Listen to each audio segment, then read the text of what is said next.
नमस्कार। BA part third Hindi साहित्य के प्रथम प्रश्न पत्र में आधुनिक काव्य पाठ्यक्रम में समाहित है और आधुनिक काव्य को हम उपविभाजन करते हुए पढ़ रहे हैं। हमने इससे पहले भारतेंदु युगीन काव्य पढ़ा और आज हम द्विवेदी युगीन काव्य की बात करेंगे। द्विवेदी युगीन काव्य अर्थात महावीर प्रसाद द्विवेदी के नाम पर सन 1900 से 1918 और 20 के लगभग ये 18-20 वर्षों का जो समय है, 2 दशकों का जो समय है, ये द्विवेदी युगीन काव्य के अंतर्गत आता है। 19वीं शताब्दी के अंत में जो साहित्य रचा गया वह द्विवेदी युग के साहित्य की पृष्ठभूमि में है। भारतेंदु युग में जो परिवर्तन हुए उससे सभी को आधुनिकता का आभास होने लगा था। आचार्य महावीर प्रसाद द्विवेदी इस युग के केंद्र बिंदु हैं। उन्हीं के नाम पर इस युग को पहचाना जाता है। हालांकि इस युग में अन्य कवियों का योगदान भी कम नहीं था।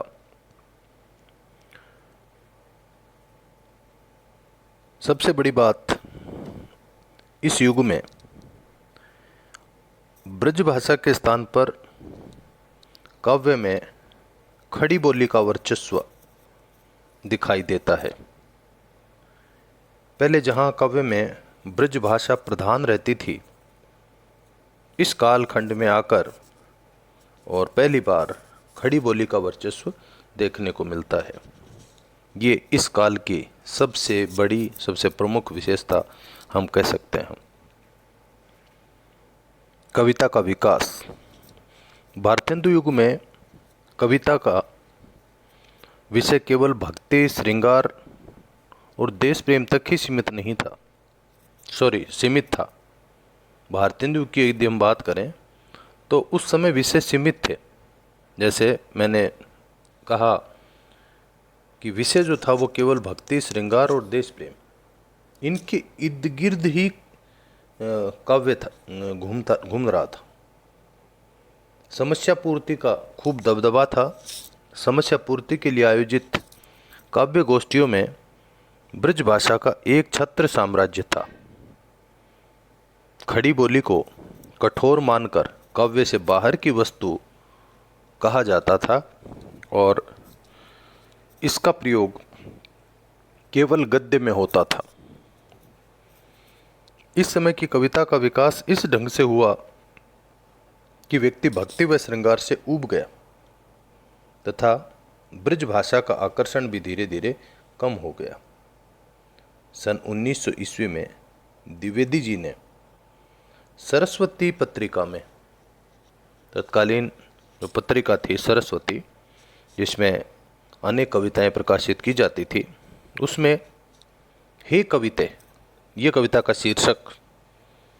तो इस कविता के माध्यम से लोगों की जन रुचि प्रकाशित की कि लोग किस तरह ब्रज भाषा के प्रयोग से अब ऊब चुके हैं। 1903 में द्विवेदी जी सरस्वती पत्रिका के संपादक बन गए। तब उन्होंने परंपरागत विषयों के स्थान पर नए विषयों में काव्य और गद्य लिखने को अन्य कवियों को प्रोत्साहित किया।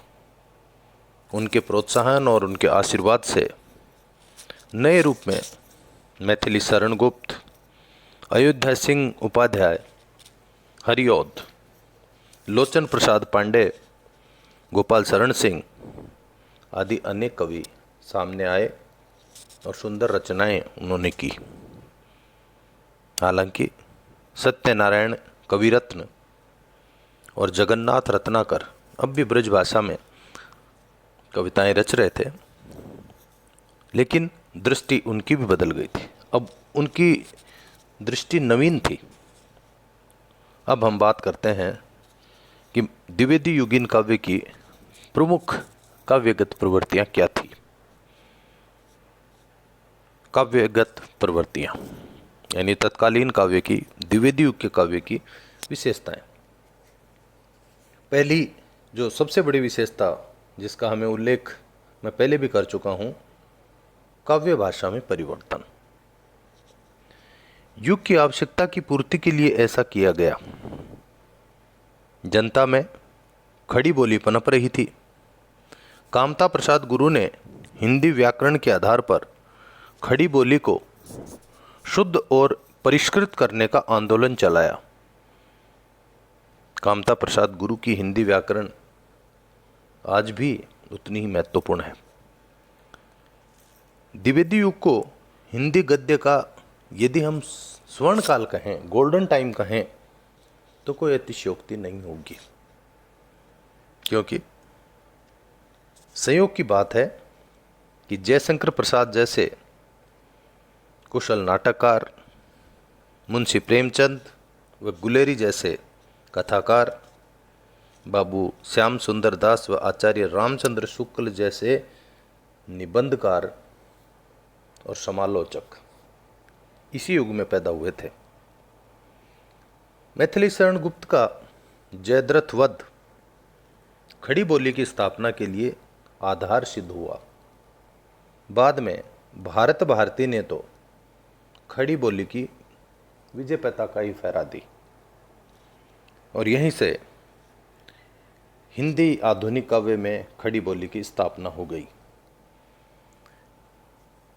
दूसरी जो काव्यगत प्रवृत्ति द्विवेदी युग की हम कह सकते हैं, वह है नैतिकता व आदर्श। मैथिली शरण गुप्त ने लिखा है, केवल मनोरंजन न कवि का कर्म होना चाहिए, उसमें उचित उपदेश का भी मर्म होना चाहिए। स्पष्ट है कि वे चाहते हैं कि कवि का कर्म, कवि का फर्ज ये नहीं है कि वह अपनी रचनाओं के माध्यम से पाठकों का, श्रोताओं का मनोरंजन करता रहे। वे कहते हैं कि मनोरंजन बेशक हो, लेकिन उसमें उचित उपदेश का भी मर्म होना चाहिए। यानी अंत में मनोरंजन के साथ साथ कोई ऐसी मार्मिक बात जरूर हो, कोई हृदय पटल तक पहुंचने वाली ऐसी बात जरूर हो जिसमें उपदेश हो। अर्थात साहित्य वही है, काव्य वही अच्छा है जिसके माध्यम से हम कुछ सीख सकें, उपदेश प्राप्त कर सकें। तो नैतिकता और आदर्श द्विवेदी युग के काव्य में देखा जा सकता है। इस समय के कवियों ने इतिहास पुराण से प्रसंग लेकर व आदर्श चरित्रों पर प्रबंध काव्य लिखकर आदर्शों की स्थापना की। अगली विशेषता देशभक्ति। भारतेंदु युग में जो देशभक्ति की एक ज्वाला, एक लौ जो जली थी, वो अब धीरे धीरे भड़कने लगी थी। चारों तरफ देश को आज़ाद कराने के लिए आंदोलन चल पड़े थे और इनका प्रभाव तत्कालीन साहित्य में स्पष्ट रूप से देखा जा सकता है। इस समय के कवियों ने भी अपनी रचनाओं के माध्यम से देशभक्ति को शीर्ष रूप में शामिल किया। देशभक्ति की रचनाएं उस समय काव्य में बहुत देखने को मिलती, जो उस समय की खास आवश्यकता थी, क्योंकि प्रत्येक व्यक्ति में उस समय एक नए जोश और देश के प्रति मर मिटने की जो एक भावना है वो पैदा करने की जरूरत थी। और तत्कालीन साहित्य ने, यानी द्विवेदी युगीन साहित्य ने ऐसा किया भी। अगली जो विशेषता है, विषय वस्तु का वैविध्य, अर्थात विभिन्न प्रकार के विषय वस्तु। बहुत सारे विषयों पर काव्य रचा जाने लगा, जैसे चींटी से लेकर हाथी तक, एक छोटी सी चींटी से लेकर हाथी तक भिक्षुक यानी भिखारी, भिक्षुक से लेकर राजा तक, बूंद से लेकर, एक छोटी सी बूंद, उससे लेकर समुद्र पर्यंत, उस विशाल जल राशि तक, अनंत आकाश, अनंत पृथ्वी, अनंत पर्वत, परोपकार, कृषक, सत्य, बालक, ईर्ष्या, निद्रा और अंत में भारतीय छात्रों से नम्र निवेदन तक अनगिनत विषय उस समय के काव्य में देखे जा सकते हैं। कहने का अभिप्राय यह है कि द्विवेदी युगीन काव्य जो है वो सीमित विषयों तक बंधा हुआ नहीं था। विषय वस्तु में वैविध्य देखी जा सकती, अलग अलग विषयों पर कविताएं देखी जा सकती हैं। मैथिली शरण गुप्त, आचार्य रामचंद्र शुक्ल, राम नरेश त्रिपाठी, लोचन प्रसाद पांडे, गिरिधर शर्मा आदि की रचनाएं आदि प्रमुख रचनाकारों के रूप में उस समय रहे। इसके बाद अगली विशेषता मानवतावाद। रीतिकाल व भारतेंदु युग में कवियों की संवेदना ईश्वर, अवतार, राजा, सामंत, नायक, नायिका आदि तक ही सीमित थी, लेकिन इस युग के कवियों ने सहज भाव से मानव मात्र के दुख सुख, उसकी यातनाओं तथा विषम परिस्थितियों को काव्य में स्थान दिया। उस समय के जो समाज में व्यक्ति था उसकी क्या स्थिति है, उसका वास्तविक चित्रण, वो क्या क्या यातनाएं झेल रहा है, वो क्या क्या कष्ट पा रहा है, कौन सी विपरीत परिस्थितियों में उसको जीना पड़ रहा है। गरीब किसान और करुणापूर्ण विधवा, ऐसी विधवा जिसको देख कर उसका इतना सुंदर चित्रण इन कवियों ने किया कि देखकर, उन शब्दों को सुनकर हमारे रोंगटे खड़े हो जाएं। इस तरह का चित्र, इस तरह का कारुणिक चित्र अंकित करने में ये कवि आगे रहे। इस युग में सामान्य मनुष्य के प्रति मानवीय सहानुभूति और संवेदना, सामान्य मनुष्य के प्रति, वो मानव, वो मनुष्य जिस पर कविताएं नहीं लिखी जाती थी, वो द्विवेदी युग के काव्य का आधार बन गया। ये बहुत बड़ी बात है। इसके बाद हास्य व्यंग्य। इस युग के काव्य में भी क्योंकि नैराश्य का वातावरण था, धीरे धीरे संघर्ष की स्थिति में लोगों में निराशा ना आ जाए, इस बात को ध्यान में रखते हुए और कवियों ने हास्य व्यंग्य की रचनाएं भी रची। इसके अलावा हम कह सकते हैं कि उस समय का जो काव्य था वो वर्णन प्रधान काव्य था। पूरे वर्णन के साथ पूरे प्रसंग का वर्णन बहुत अच्छे से किया गया। व्याकरण और शब्द भंडार की दृष्टि से यदि हम देखें तो उस समय के जो भी साहित्यकार थे वो प्रबुद्ध थे, अच्छे ज्ञान वाले थे, बहुत अच्छे पढ़े लिखे थे। यूँ कहूँ कि सरस्वती पुत्र थे तो कोई अतिशयोक्ति नहीं होगी।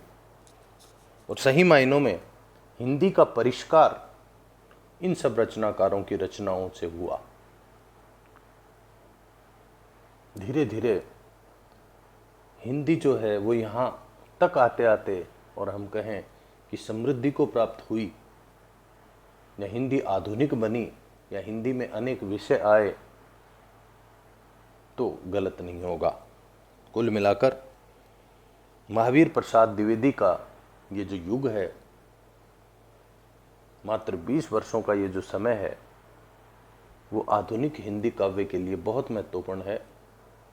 और इस समय की रचनाओं ने तत्कालीन समाज में, उस समय के युवाओं में एक नया जोश, नई स्फूर्ति का संचार किया।